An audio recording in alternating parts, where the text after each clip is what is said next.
ನೀವು ಅಷ್ಟೇ ಪರಭಾಷೆಯಲ್ಲೆಲ್ಲ ಮಾಡಿದ್ದೀರಾ. ಒಂದಷ್ಟು ಜನ ಹೆಂಗೆ ಅಂದ್ರೆ ಪರಭಾಷೆಗೆ ಹೋದ್ರೆ ಕನ್ನಡ ಇಂಡಸ್ಟ್ರಿಗೆ ಬರಲ್ಲ ಅನ್ನುವಂಥದ್ದು ನೆಗೆಟಿವ್ ಥಾಟ್ಸ್ಗಳನ್ನ ಹರಡ್ತಾನೆ ಇರ್ತಾರೆ. ಸೊ ನೀವು ಆದ್ರೂ ಕೂಡ ಇಲ್ಲೇ ಇದ್ದೀರಾ. ಸೊ ಹೇಗಿತ್ತು ಆ ಜರ್ನಿ ಅನ್ನುವಂಥದ್ದು? ಅಂದ್ರೆ ಹೆಂಗಂದ್ರೆ ಹೊರಗಡೆ ಕೆಲ್ಸಕ್ಕೆ ಹೋದ್ಮೇಲೆ ಮನೆಗೆ ವಾಪಸ್ ಬರಲ್ಲ ಅನ್ನೋ, ಯಾರು ಬರಲ್ಲ, ಮತ್ತೆ ನಮ್ಮ ಮನೆಗೆ ಬರ್ಬೇಕು. ಮಲ್ಕೊಳ್ಳೋಕ್ ನಮ್ಮ ಮನೇಲಿ ಊಟ ಮಾಡಿ ನಮ್ಮ ಬೆಡ್ಡಲ್ಲಿ ಮಲಗಿದ್ರೇನೆ ನಿದ್ದೆ ಬರೋದು, ನಮ್ಮ ಮನೇಲಿ ತಿಂದ್ರೇನೆ ನಮ್ಗೆ ಅರ್ಗೋದು ಅಂತಾರಲ್ಲ, ಹಂಗದು. ಕೆಲ್ಸಕ್ಕೆ ನಾವು ಹೋಗ್ತಾ ಇರ್ಬೇಕಾಗತ್ತೆ. ವಲಸೆ ಹೋಗಿ ಬರೋದು ಇಸ್ ಆಲ್ವೇಸ್ ದೇರ್, ಅದು part of our job.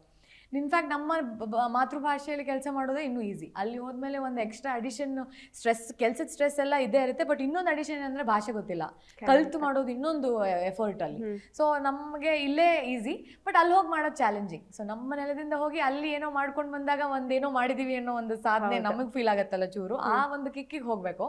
So ಅದು ಅಲ್ಲಿ ಜನ ಇನ್ನೂ ಇವಾಗ ನಮ್ಮ ಜನದ ತರನೇ ತುಂಬಾ ವೆಲ್ಕಮಿಂಗ್ ಆಗ್ಬಿಟ್ರೆ ಇನ್ನೂ ಅಲ್ಲಿ ಕೆಲಸ ಮಾಡೋ ಖುಷಿ. ಸೊ ಅಂತ ಟೀಮ್ಗಳು ನನಗೆ ಸಿಕ್ಕಿರೋದು ಇನ್ನೂ ಖುಷಿ.